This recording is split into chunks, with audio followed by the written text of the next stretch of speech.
சொல்றா. என்னடா திடீர்னு என்கேஜ்மெண்ட்லாம்? வீட்ல கொஞ்சம் ப்ரெஷர்ரா. அதான் தெரிஞ்ச பொண்ணே பார்த்து வச்சிட்டாங்க மச்சான். யாரா? மச்சான் நம்ம டிபார்ட்மெண்ட் தான்டா.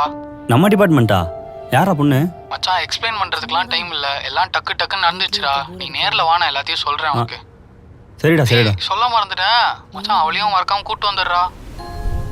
டைம் என்ன ஆகுது பாரு. எப்போ வர சொன்ன உன்ன? ஏய் சாரிடி கொஞ்சம் லேட் ஆயிடுச்சு. தயவு செஞ்சு பேசாத சிவா. எவ்வளோ நேரம் வெயிட் பண்ண தெரியுமா?